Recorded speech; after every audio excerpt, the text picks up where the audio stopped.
welcome to Hold Up, a movie podcast.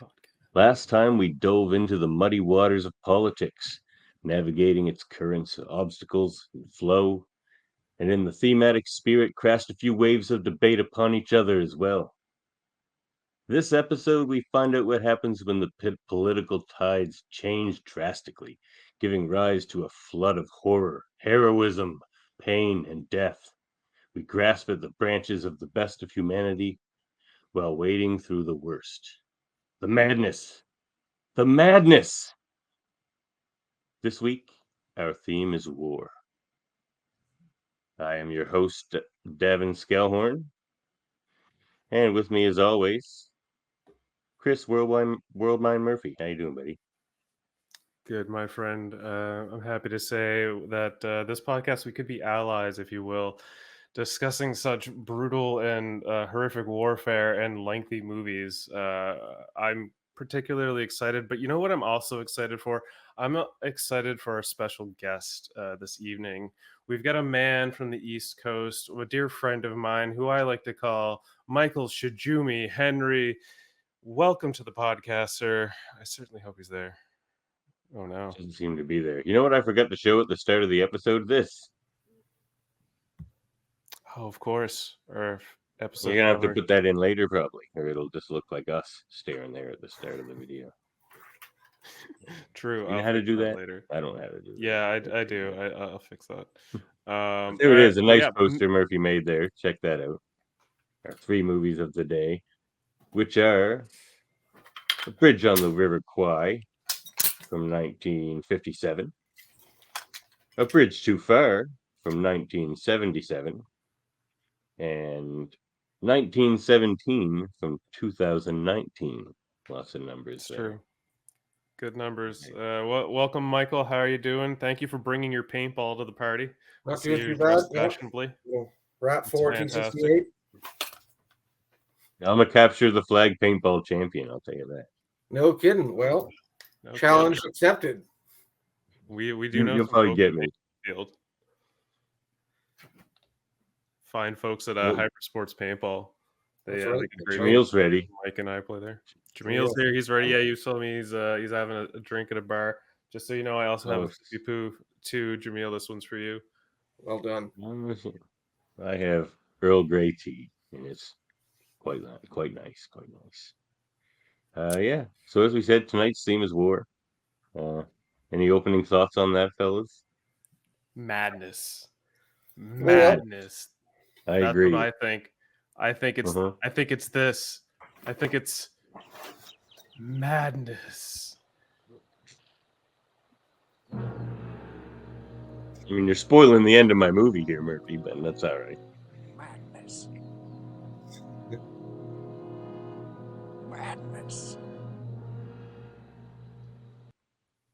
Well, look, I'll kick it off this way. That's a perfect end to what I think is a near perfect movie. I loved this movie. So why don't we just get into theater 1 there?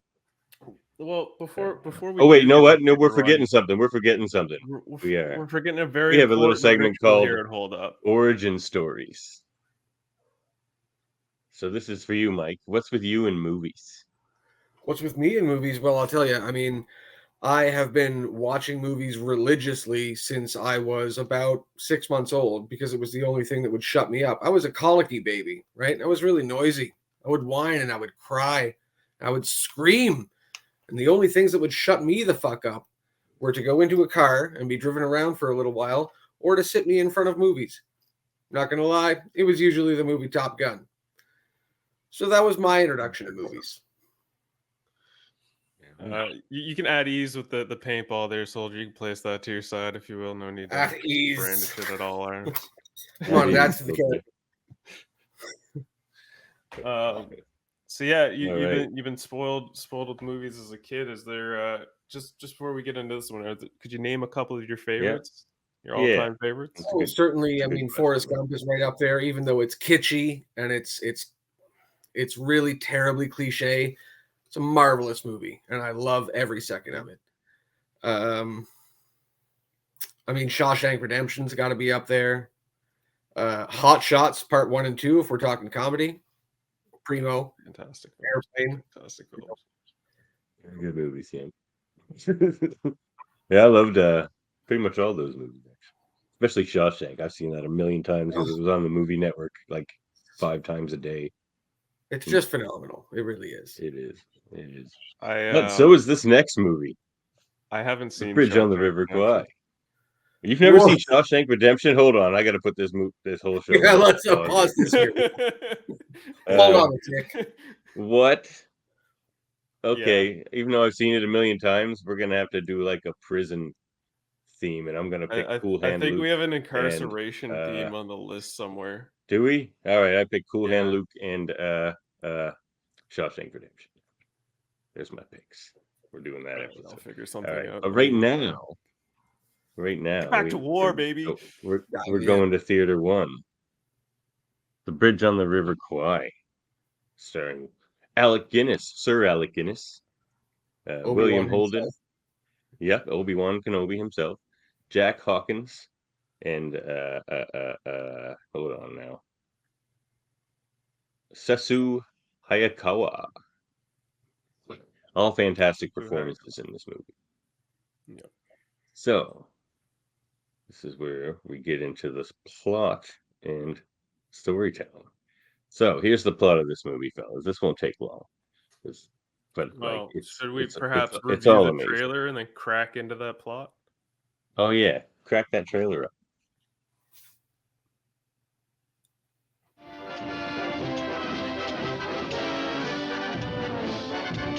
Bridge on the River Kwai, a story of rare magnitude. Such insight and sensitivity. It was a time of galactic civil war. Commanding officer of this camp, you British prisoners have been chosen to build a bridge across the River Kwai. If you work hard, you will be treated well. But if you do not work hard, you will be punished.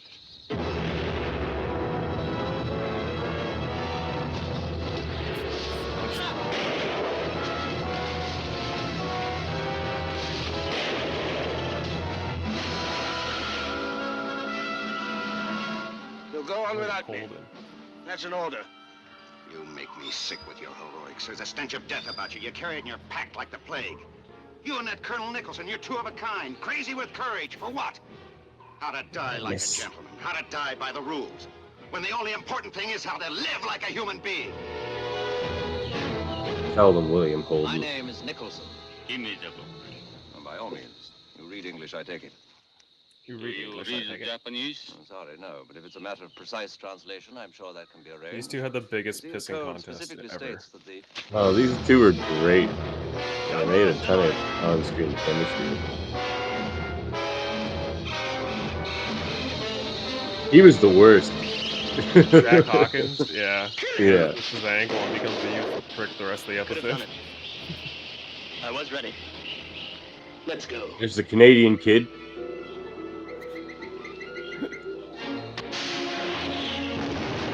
The Bridge on the River Kwai, played against the naked canvas of war. Here is a vast panorama of human emotions, the courage and dignity of men who fight for their convictions, the humor of soldiers in the midst of tragedy. I thought you were the enemy, sir. Well, I'm an American, if that's what you mean. The tenderness that springs from the heart. Lovely. You're lovely. The beauty So and brutality lovely. that is war on an island in the jungle. And that was a great set, that river where all the big rocks, where they've been swimming. Amazing. I wanted to go swimming there so Produced by bad. Sam Spiegel, Me too. who gave you The African Queen and Until On it the got filled with Waterfront. blood. Directed by David Lean, who made Brief Encounter and Great Expectations. The Bridge on a River Kwai. Horizon I love Pictures. how, like, The in original. the ad, they have to list what the other people have done, because this was before everyone knew everything all of the time. I'm glad the trailer mentioned it because I forgot to mention that it's directed by David Lean.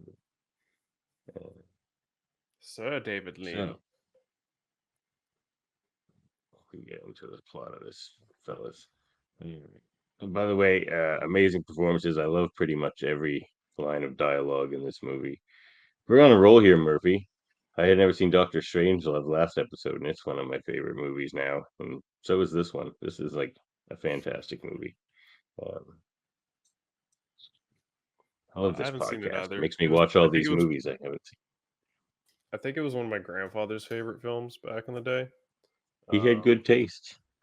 Yeah, he did. It blows Yeah. me away that neither of you guys had seen that movie. I mean, No, I just never got around to it. that's Meant fair. to. That's why I haven't picked it. looked at that. But, I always yeah. consider. I always thought it was would be like a bit of a drag. Like it seemed like just a long, kind of boring movie about guys building a bridge, and in essence, it kind of was that. None of it was boring.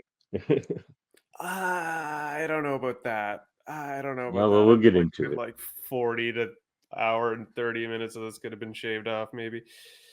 But The that's reason I wanted to watch it, I would disagree. Actually, this is one of those we've been complaining about the runtime of a lot of movies, but this one I think it earned all of it. Um, I wanted to watch this movie because they mentioned it in the old Canadian Heritage moment, or the one about the multiplex theaters.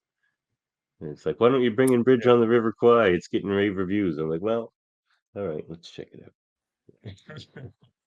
But all right, it's early 1943, and there are some British prisoners of war led by Lieutenant Colonel Nicholson, played by Obi-Wan, Alec Guinness. Who's amazing in this. Every line he says is pretty snarky. Uh, and they arrive at a Japanese prison camp in Thailand.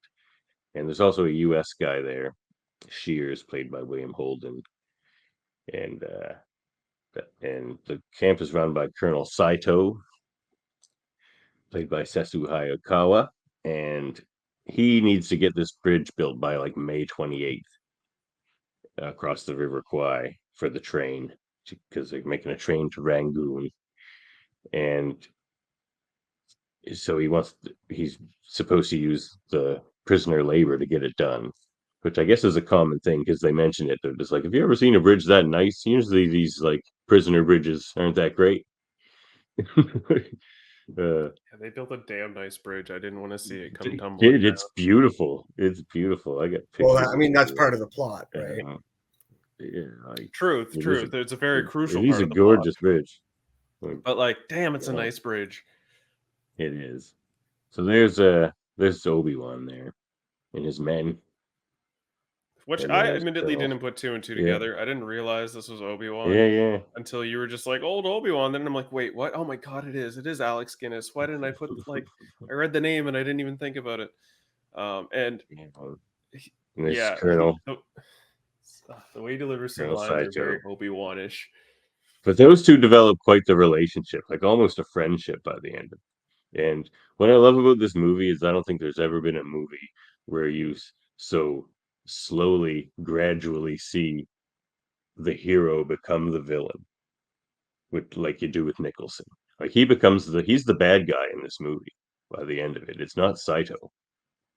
It's Nicholson. So, and then he has his moment at the end of like I wouldn't even call it redemption really, but gets the job done. But that's spoiling things here a little bit. So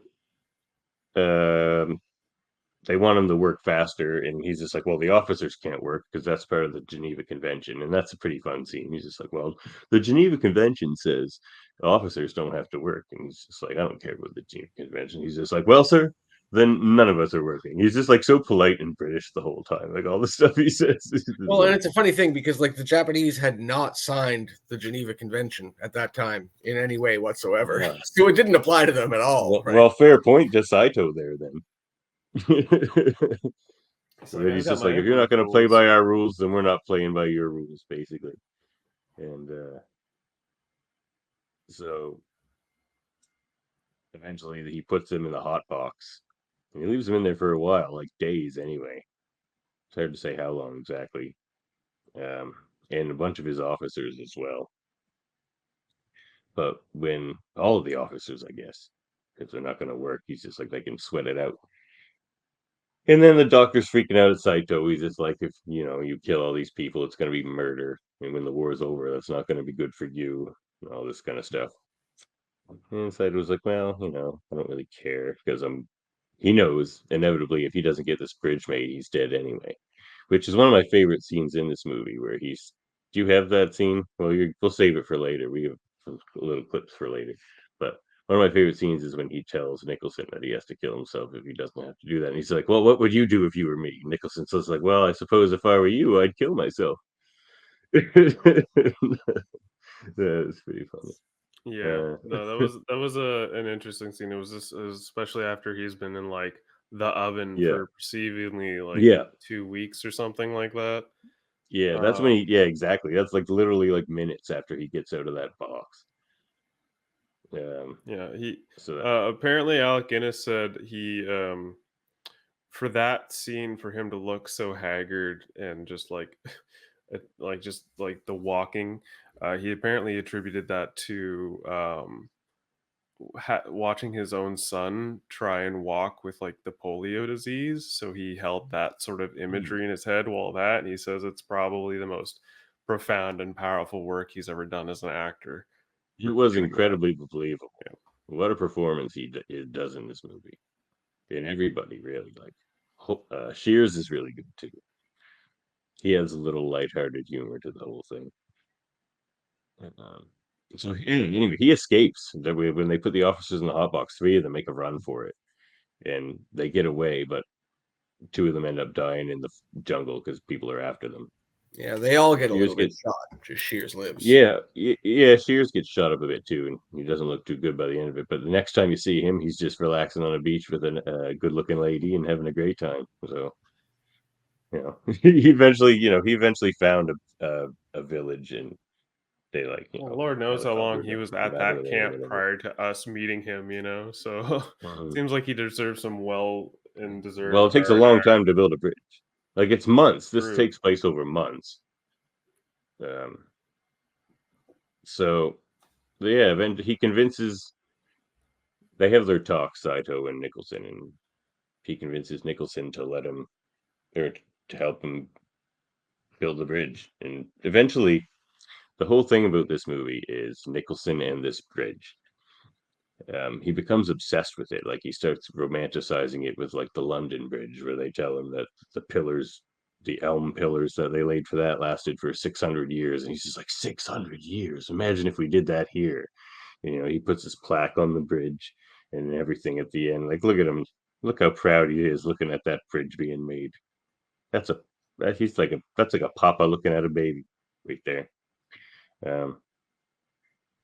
So that's it basically. So the plot's not that huge. There's a lot of great scenes and stuff like that, but so they build the bridge. He's getting more and more obsessed with it. His other men, especially the doctor, doesn't want anything to do with this. He's just like, this is crazy. We shouldn't be building them a really good bridge. Like, if anything, it should fall down when they try to use it. Like, but he's just like, no, it's for the morale of the men. Aren't they happier now? And he's just like, of course they are, because they get to go swimming all day. Like, whenever they show them working on the bridge, half of the men are just like swimming. So once they start working on it, Saito like lets them put on shows and everything. So like he kind of loosens the reins because he's sort of becoming friends with Nicholson too. And but there are people getting suspicious about that. And then meanwhile, we're back there with Shears, and he has to go meet Hawkins. Because they want Shears to go back into the jungle, even though that's crazy. That's a crazy thing to ask somebody who just escaped a prison camp and got shot up. It's like, can we send you back to that same place just because you maybe know the terrain a little bit better? But would you really? Like, it's actually just a pretty stupid ask. No one else wanted to do it, probably, except for the little Canadian kid. What was his name? Joyce? Yeah. I honestly forget the Canadian kid's name. He was so plucky. They're like, should we take him? He's just like, well, he's Canadian, so that keeps up the international flair of this little group you're putting together. That was pretty funny. He's the only one that really wanted to go. Well, Hawkins too. I don't know. He was a bit crazy. He's a lot like Nicholson. Scottish guy that was like, he was down to do it, and then he died the very next scene in his jump. Gets caught up. Yeah, they parachute out. He it's gruesome. He's just like impaled on the Just bark like of a nose tree. up in the air. Yeah. So It was so sudden. It was just like, what happened? Okay, I guess they killed the Scotsman. That's a shame. And then it so was the old General Brit, the American, and the Canadian trudging through the woods yeah. to get to the bridge because they're like, Yeah. they got the C4 plastique. And they had, was it 3 or 4 women guides? Because all the men were Yeah, they already had taken to like build the railway. yeah, they had like four, yeah, at least four women guides, maybe even I five. think it was 3. No, I think it was 3. No, Anyway, I remember four because there'd be one close oh, is to there? like the main three, and there'd always be three in the background. Yeah. So the funny thing is, you have Nicholson there, super proud of building this bridge for the pride of Britain. Basically, he's just like, they'll be so proud of this bridge back home. He's saying things like that and everything. And the strike force's mission is to go blow up that bridge.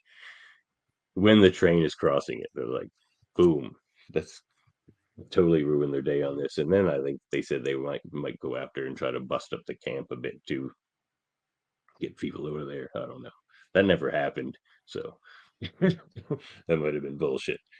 Um, so the strike force gets there eventually, and there is a really cool scene with that cool river swimming spot we mentioned earlier, where some soldiers, Japanese soldiers, do sneak up on them, and they just have to shoot them in the river. And it's kind of, and then they chase this one guy through the woods. That's kind of an intense scene. Um, and then the strike force gets to the bridge. Oh, Hawkins really, he got shot in the foot, saving the Canadian kid from getting most likely shot. Uh, so they have to kind of carry him. And he's losing his mind a bit, or maybe he's just that kind of a guy anyway, because he's just like Nicholson. He's like, what is, I think it's in the trailer even there. He's just like, you're just like mindlessly courageous, like Nicholson. And he's just like, he's like, for what? He's just like, and that's basically what is echoed by the doctor at the end with that clip you played at the start of the episode with the madness, because at the end is crazy. It's crazy. Like everyone's on the wrong side of things. And so the end, they get to the bridge, but the tide goes down overnight, or the river, so you can see the cables. And eventually Nicholson does spot it when he's doing his last little check, waiting for the train to show up, just strutting around, looking at his baby. um, and then he and Saito go down to the beach, and they're getting close to the Canadian kid who's there with the plunger to blow the bridge. And Because Nichols notices the wire from up high on the bridge. He's like, oh, wait a minute, that's not right. So they start tracing the wire to the Canadian kid at the trigger. yeah, so then they like shoot Saito, and he's like, "What are you doing?" He's just like, "I'm here to blow up the bridge." And Nicholson's just They like, don't "No, shoot blow up the bridge." Saito. No, They don't. no, They don't shoot he Saito. just The tackles him Canadian or kid something. comes up. No, the Canadian kid comes up behind him and stabs him through the back. Oh, stabs him. Right. Stabs him because they asked him if he could stab somebody earlier. It was kind of a the end of a little Well, subplot he there. earlier in the film, they're going through the woods, and he comes eye to eye with like an enemy combatant, and he just freezes, and then the British guy comes in and stabs him for him, and he's like, I could have done it. You know, he's all like freaked out about it.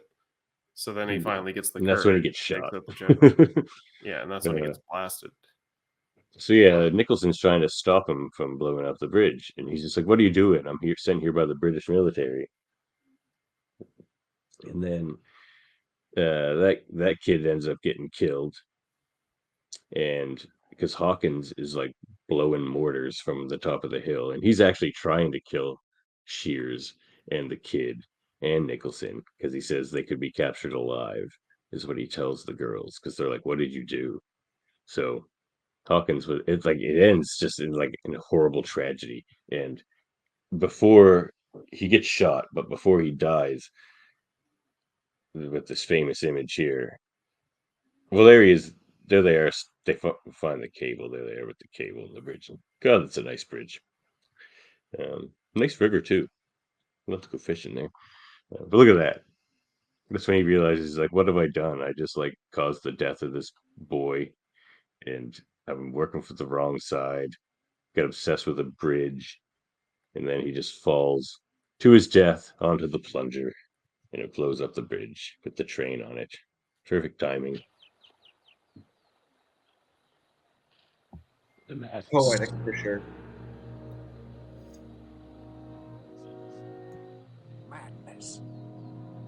Madness.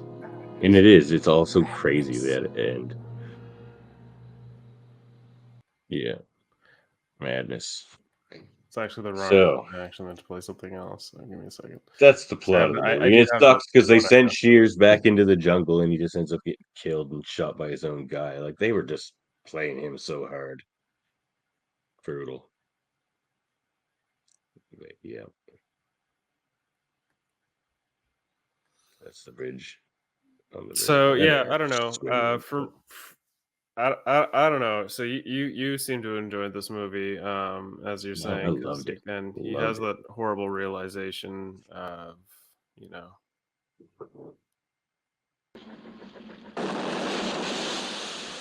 as it all blows up in front of him.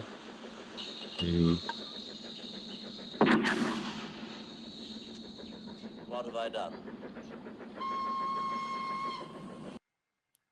Only to Yeah. fucking get a mortar to blow up behind him. The shrapnel It's hits him certainly in a the head. He scene goes I would popping hold on up. the explosion. Indeed, I don't know. indeed. Like the whole movie for me, it was a bit of a trudge. Like the first hour and 10 minutes was an absolute pissing contest between the Japanese general and Nicholson, and that It was could have interesting. been The brought down dialogue to was like half fantastic. an hour. I mean, yeah, but like it had to take an hour for us to get to the interesting dialogue. You know, everything that I know what you're preceded that was saying, just a stretch. and I would have agreed with you if you'd have asked or said that to me while I had only watched the first hour of the movie. But then I realized it was all justified while you're seeing this guy's descent into madness. Like it seems like a I don't mild feel thing that he like just he's wants to like build this bridge. I never got Nicholson being mad or the bad guy. I just Oh, took he's him the bad guy. as It's definitely up no, for I just, debate. He is an antagonist, but it's also because of British pride, right? It's not just because he's yeah. trying to support the enemy side. It's because he's trying to create something to be proud of, even though he has a unit of prisoners of war, right? So there is some Yeah. honorable mention there for him, right? Yeah. It's It's like when they're trying to oh, convince him to just give them what he wants to get out of the box. He's just like, well, but it's a principle thing, Right. So I think I'll stay here. I'm fine. It's I mean, he held out for sure. You know, kudos to that. Like, oh man. Oh, he was that looked like rough. insanely courageous, like Shears says, man. But to his own downfall and to the downfall of some others as well. A great character story. It was amazing. And same with Saito. Like the what do? You have to get this work out of these people. Right. It's Or like you have the to commit how stakes to are hate. your very life. Yeah. Yeah. It's like So what you'd say you that could this kitchen this scene is the one that would hold up the most for you, where he lays it all I do out. not think you quite realize my position. I must carry out my orders. Oh, quite. My orders are to complete the bridge by the 12th day of May. Time is short. I have only 12 weeks more. No doubt. Therefore, I am compelled to use all available personnel. But no officers, except in an administrative capacity. But the officers are working along the entire railway. You know it. I know it. I'm not responsible for the actions of other commanding officers. Personally, I'm appalled. Let us not get excited.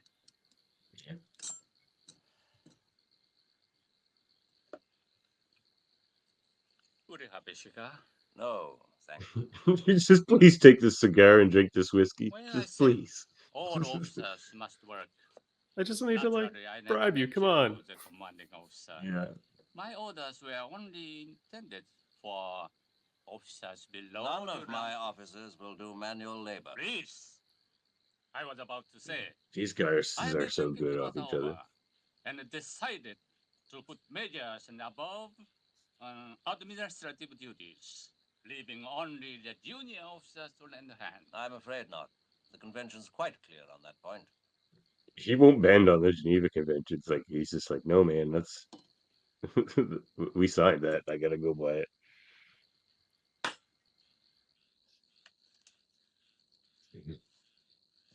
Do you know what will happen to me if the bread is not ready in time? I haven't the foggiest. I'll have to kill myself. What would you I do haven't the if you are me? focus. Yeah. I suppose if I were you, I'd have to kill myself. So I have to kill myself. Yeah, that was my favorite scene probably, and I liked a lot of scenes in this movie, but that it's a good character play between those two. It shows the desperation of Saito and just the sheer stubbornness of Nicholson, but also their willingness to sort of meet each other almost as peers and try and work something out. It's a lot going on here. What did you guys think of the plot and storytelling in this movie? I've been doing a lot of talking on this. Oh, I mean, it's fantastic storytelling. Absolutely. I mean, it's one of the classic war movies of all time, right? Excellent casting, excellent plot development. It's not a true story though, so I'll take a couple of points off there.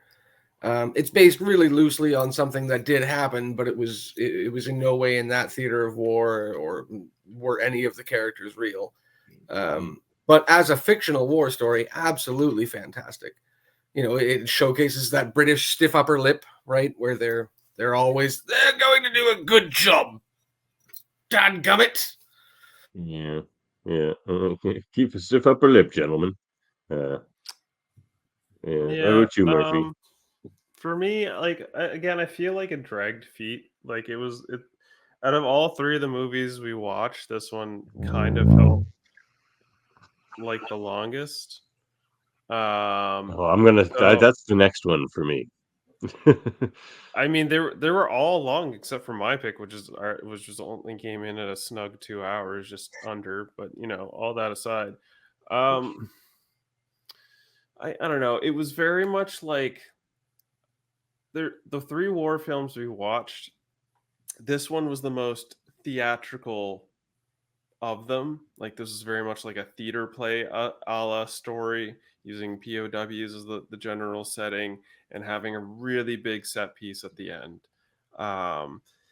Watching this film, I was like, well, this is an excellent allegory of the British setting up or basically invading third world countries, setting up transit ways or getting other people to set up transit ways for them, and then deciding, oh no, we need to stop that. So let's make an excuse where we blow it up, but it's not actually us. It's going to be a group of secret missionaries that are going to go on probably a suicide mission and will involve other countries. So if we get caught, we can actually just blame the other countries.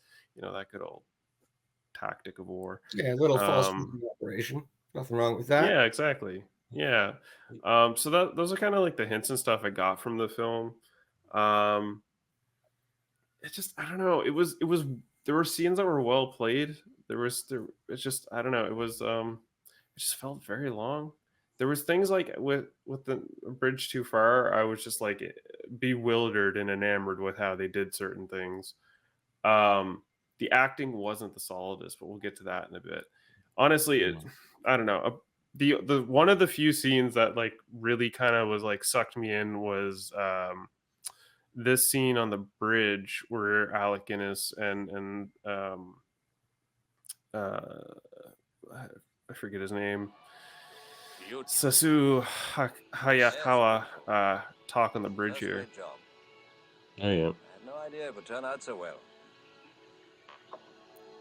I like what he says. Look at those gorgeous pieces of wood, though. My God. A beautiful creation. I've been thinking. Tomorrow it will be 28 years to the day that I've been in the service. 28 years in peace and 28 war. years. I don't suppose I've been at home more than 10 months in all that time. Still, it's been a good life. I love India. I wouldn't have had it any other way. But there are times suddenly you realize you're nearer the end than the beginning. So you just he made the whole thing about himself and his legacy. You ask yourself what the sum total of your life represents. That's why he became the villain. What difference your being there at any time made to anything. Or if it made any difference at all, really. Particularly in comparison with other men's careers. I don't know whether that kind of thinking is very healthy, but I must admit I've had some thoughts on those lines from time to time. See, I think this is the first thing I've seen him in other than Obi-Wan, and he's a fantastic actor. Damn. Yeah, I admittedly that I think it's the same for me. I haven't seen him in anything other than Obi-Wan. It took me a minute to realize he was Obi-Wan. It was a really interesting and sort of like it got tightly woven, and it did lead to a chaotic madness end where it was just like, wow, either there's some terrible lines of miscommunication and war happening right now, or there are just a series of unfortunate events that is happening. Either way, at the end of the day, it's madness. It's just madness. Madness. Madness. So what scene held up for you, Mike? What was your favorite scene in this movie? To be honest with you, I mean, I wasn't a huge fan of the story. I support it, and it has its own place in classic war films. But for me, I think the highlight was, at the time, the incredible special effects they put into destroying that bridge. For a war film, especially at the time, absolutely incredible. And still holds up to this day, because back then they used practical effects, right? So it felt real, it looked real, and it was a culmination of the entire plot of the movie. Will it happen? Won't it happen? And there we are, right? Well, So during the show, you see their small version of the bridge. Right. They have their mini model. Hey, that's how it was done, and you know what? It still looks good. Comparing that to modern CGI, I will take the miniatures every time. Oh, me too. Yeah, I think the last thing I would say about the plot storytelling is the reason I like it so much is they took an interesting aspect of war to tell a story about. What I don't like about the next movie so much is it's just picking a mission that happened and making it a movie. That's been done a million times. Sometimes they're good, sometimes they're not. This one's somewhere in the middle of the next one. But this is weird, like an interesting thing. It's about making POWs build a bridge while also trying to blow it up from another side. It's just an interesting story in the way they told it, with great characters, with especially those two leads. Yeah, worked for me. Performances. Well, I think we've pretty well said it. Alec Guinness I think they're just fantastic performances across the board. That doctor's really good too. Yeah. What do you guys think? I was a big fan of William Holden's character, the American. I thought Shears, yeah. Shears. And yeah, Alec Guinness held it down. The doctor was pretty cool too. I also really enjoyed Simcoe just as a character, and the fact that he wasn't just a caricature of the average Japanese soldier. They put some thought into the character itself instead of just making it the antagonist, right? Great character. He becomes less of an antagonist, I think, than Nicholson. Yeah. He's just trying to save his own life and get a bridge built. That he doesn't want to be super cruel to do it. He just has to get it done.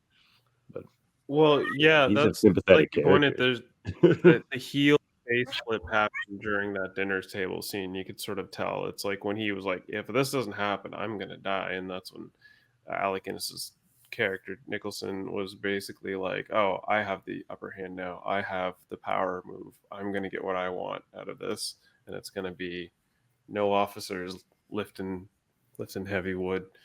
And it's like, right. You're right about Shears. Like his interesting character turn was, well, his whole thing is they're trying to show an example of someone who's just being completely played by the system, being used as just a number, basically. And him being aware of it, and him being wary of the people who command people like him to do these things. Like, he keeps commenting on the leadership and how they're just stubborn and everything's just a number. And that starts from the very beginning with his character, because he even like looks at the one guy and he's just like, oh no, when a guy like your commander suggests something, it's an order. Like, he's just like, he reads him like a book, Nicholson. He knows something's going to go wrong in that camp, so he wants to get out. He's an interesting character. He's seen a lot, obviously, because he's pretty people smart about how all that's happened. Yeah. What about you, Mike? What was your favorite performance? As I was saying there, I think it was Saito, because of the fact that they didn't just characterize him as a Japanese soldier. You know, they gave him humanity. They gave him a real character dynamic. They gave him a reason to be a character who is able to develop and change throughout the film, right? Because obviously at the beginning he's hands down he's the villain, but you know, as you were saying, Davan, like throughout the development of him, well, he turns from the villain into more of a hero than Nicholson himself, right? It's a More sympathetic, anyway. yes, absolutely, yeah, and it's a deep dive into the human psyche during war, right? And that's why I like the characters in this film better than the next film, because the next one really does just go black and white with it, right? There's no question about the good guys and the bad guys in the next one. In this one, at least there is some humanity on both sides, right? It's a very intelligently written movie. Apparently, it's based on a novel. It is, yeah. Yeah, I got some information about that. My movie morsels. I think I agree with you, Mike. The performance, I think I would hold up is Saito as well. Yeah, because you feel his tension. He like, the craziest thing, in another allegory this movie draws, is he has less control over himself and his situation than the prisoners in his camp do. Yeah, like it actually sucks the most to be him, not the guy in the sweat box. right. Like, this movie is so layered, and especially his character, and a lot of Nicholson's character too. It's a good movie. Setting aesthetic, beautiful. The bridge is beautiful. Train, the jungle, the river. 10 out of 10 on setting. Yeah, absolutely. Southeast Asia is a gorgeous setting. Whether it's for warfare or romance, it's beautiful. Harvey? Yeah, no, I thought it was a gorgeous setting. Again, I think this attributes to just sort of like what I believe to be sort of the more theatrical. It was very theatrical lighting in what is, broad daylight, which is, classic of that time and era. It was good. It was nice. Just the set piece of the bridge and all that stuff was really impressive. I liked how they worked with the nature around them and stuff. Yeah, it was a really gorgeous film, honestly. Bright colors, brighter than The Bridge Too Far by lots of means. That was obviously, yeah. Hold on. We'll get there in a second. We'll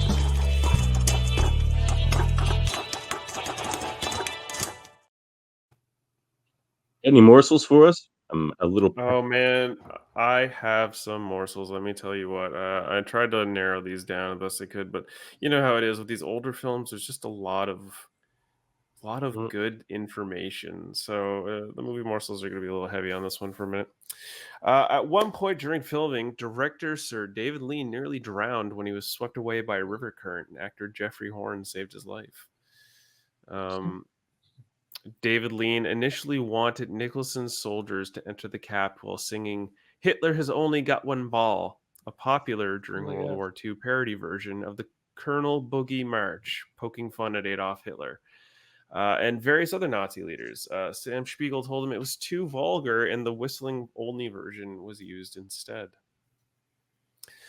For the scenes where William Holden Shears and Jack Hawkins, Major Warden, and Jeffrey Horn, Lieutenant Joyce, and the native girls had to wade through swamps. They were wading through specially created ones. The real swamps in Ceylon were deemed to be too dangerous. Nevertheless, the leeches in the recreated swamps were very real.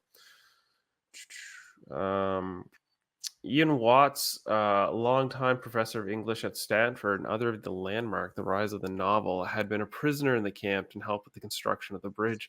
He served as an advisor during the making of this movie. Getting into a bit of the details of the bridge making. In the 8 months of filming began in October 1956, a scouting expedition to the real River Kwai had shown it was an unsuitable location for filming, as it appeared to be nothing more than a trickling stream. The production finally settled on a tiny village called Kitlagugla in Ceylon, now known as Sri Lanka. The site was remote, so a compound of bungalows had to be built for the crew. Historically, the Real River Kwai ran parallel to the Real Railroad line, and the World War II bridge was actually built over the Mekong River next door. This river was renamed the Kwai a few years after the movie, some believe because of its newfound fame. To keep costs down, producer Sam Spiegel decided not to hire any extras using crew members and Ceylon locals instead. This meant some of the British prisoners were actually natives of the region wearing makeup to appear Caucasian. Colonel Saito was inspired by Major... whiteface. Yeah, exactly. Colonel Saito was inspired by Major Rizaburo Saito, who, unlike the character portrayed in this movie, was said by some to be one of the most reasonable and humane of all the Japanese officers, usually willing to negotiate the POWs in return for their labor. Such was the respect between Saito and Lieutenant Colonel Tuzi, upon whom Colonel Nicholson was based, that Tuzi spoke upon Saito's behalf at a war crimes tribunal after the war, saving him from the gallows. 10 years after Tuzi's 1975 death, Saito made a pilgrimage to England to visit his grave. Prior to casting, some casting information here. Prior to casting, Sir Alec Guinness produced Sam Spiegel. Prior to casting, Sir Alec Guinness and producer Sam Spiegel tried to persuade Spencer Tracy to play the part of Colonel Nicholson. Tracy had read the book and told Spiegel empathetically that the part must be played by an Englishman. Sir Laurence Olivier was offered the part of Colonel Nicholson, but turned it down in order to direct The Prince and the Showgirl in 1957 instead. In retrospect, Olivier said it was a sensible decision to go off and do love scenes with Marilyn Monroe rather than tough it out in the jungle of Ceylon with director David Lean. He said he took a very small role 20 years later in their next movie. Yeah. While the bridge... initially, Sir Alec Guinness had doubts about playing the role of Colonel Nicholson. Guinness had become a much-loved figure on screen, appearing in a series of popular comedies. The Nicholson character seemed humorless, unlovable, and perhaps even dull. To remedy this, Guinness tried to inject some humor into his portrayal of the Colonel. Director David Lean was very much opposed to this idea, insisting that it be played straight. Thus began an argument between the two men that continued throughout shooting, Alec saying, "I can't imagine anyone wanting to watch a stiff upper lip British colonel for 2.5 hours." He had also clashed with Sir David Lean when they made Oliver Twist in 1948. While the bridge, and this stuff I found kind of interesting about the bridge. While the bridge in the movie was constructed by prisoners in 2 months, the actual one built in Ceylon by a British company for the filming, 425 feet long and 5 feet above the water, or 50 feet above the water, I should say, took 8 months with the use of 500 workers and 35 elephants. It was demolished in a matter of a few seconds, and the total cost was £85,000, equivalent to £1.2 million in 2002, so probably had an extra £500 million by now. The elephants employed in helping building the bridge would take breaks every 4 hours and lay around in the water, whether the crew wanted them to or not. You can't make an elephant by labor laws. Screenwriters Michael Wilson and Carl Foreman had been blacklisted in Hollywood after being accused of having communist ties at the time that this movie was made, and went uncredited. The sole writing credit and therefore the Oscar for Best Adapted Screenplay went to Pierre Boulier, who wrote the original French novel but did not speak English.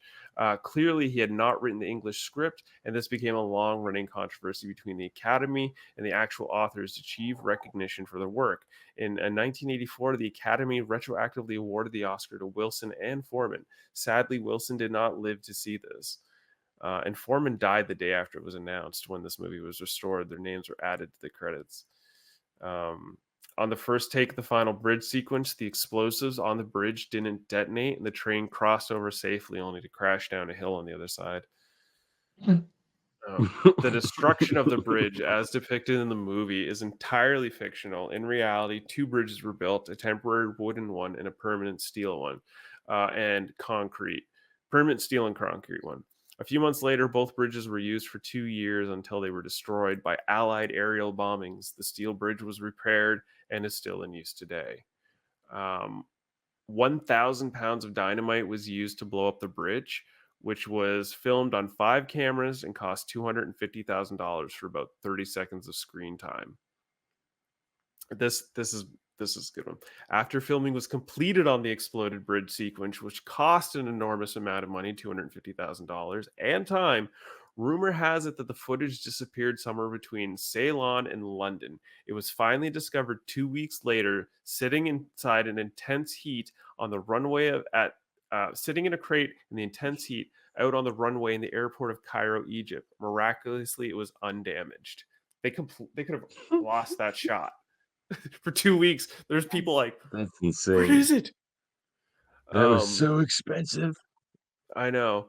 After a successful stunt test for the climax, where a Japanese soldier falls off the bridge into the river, stuntman Frank Howard was swept under the strong current during the actual shooting of the scene.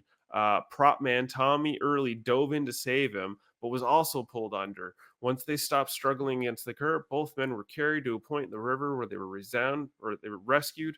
Unfortunately, Howard later died from a stomach illness while in the hospital for tropical diseases back home in England. So, no, so he swallowed something in that water. Something the and elephants pooped into the water. That's a good chance, yeah. Elephant parasites. And final 3 more movie morsels we're getting here. The bridge destruction scene was not filmed as director Sir David Lean originally planned it. He wanted to blow up the pilings on only one side of the bridge, so it would topple towards the camera, taking the train with it. Producer Sam Spiegel feared this was too risky and ordered all the pilings rigged with explosives. So the bridge just sank, Lean recalled. It looked good enough, but it would have been wonderful to see the whole bloody thing keel over with a moving train on top of it.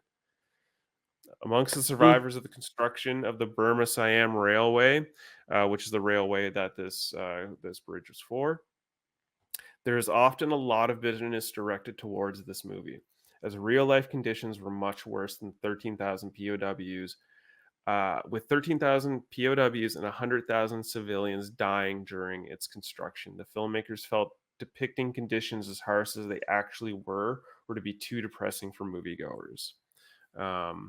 And the final movie bombing a bridge in which William Holden's character dies. The first was still with me. Okay, I don't know what happened there. The character dies. The first was A Bridge at Tokyo Ri in 1954, in which he plays a fighter bomber pilot tasked with blowing up a series of bridges in Korea. I've never heard of this movie, and I kind of want to check it out. The Bridges at Tokyo Ri. Cinematography by Jack Hildyard, edited by Pete Taylor, and music by Malcolm Arnold. The release dates were 2nd of October 1957 at the London premiere, 11th October 57 in the United Kingdom, and 14th of December 57 in the United States. This movie running 161 minutes with a budget of $2.8 million and a box office of $30.6 million. That's a huge take. Bridge over Kwai. Yeah, it's good money. It's a huge take. Yeah. Only had to blow up one wooden bridge and they tripled their money. It's a good gamble. Rewatchability. You know what? This is a long movie, but I am definitely going to watch this again, whether it's 10 years from now when I'm a crusty old man, or 20 years from now when I'm a crusty old man, I feel like I'll watch this movie again. I liked it a lot. The performances are so good. I feel like it's a crusty old man watchable movie. I might rewatch it again down the road, maybe. And that's a strong maybe. It wasn't entirely my cup of tea. It was definitely worth seeing because it is one of the all-time great movies. It's Ron Swanson's favorite film of all time. So I give it its respect, and I probably would rewatch it again, but not anytime too soon. Well, it's sort of like watching the Casablanca of war movies, right? Like it's just one of the absolute classics, and this day and age, does it really hold up that well? Let's be honest. I mean, if it came out today, then no, of course not. But for the time, magnificent, right? And definitely rewatchable, 100%. Well, it is the next question. Does it hold up? For me, it does. Definitely does. I think it's a fantastic movie, better than a movie made 20 years later we're about to talk about by leaps and bounds. So, what say you, Murphy? Yeah,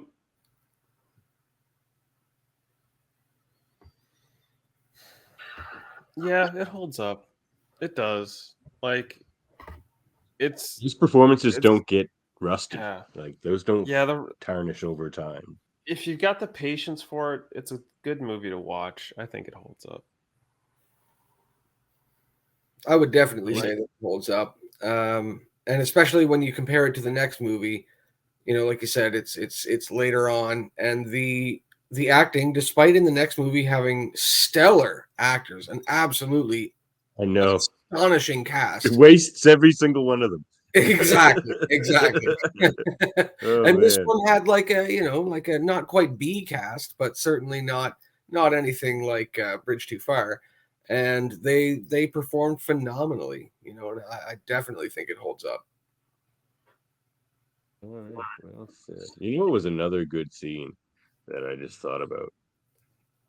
The scene where Saito first confronts Nicholson and he just leaves them standing out there.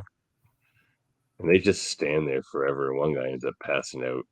And it looks brutal. Like they're all getting weak. The acting's so good. These guys know how to do like physical pain really well. Punching this in here because it's nice to get another addition to our A movies. So I don't know if you know how this works, Mike, but we have our A, B, and C list. We all agreed this movie holds up, so it now joins the A list with Matinee, Wolfman, Werewolf by Night, Soylent Green, House Party, Doctor Strangelove, Lincoln, and now this one, The Bridge on the River Kwai. So those are all excellent movies everybody should go see.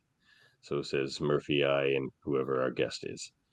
Mike Henry, that's our guest. Yeah, I meant in other episodes, not this one. I'm talking about where the ratings come from. Yeah. So let's move on to Theater 2.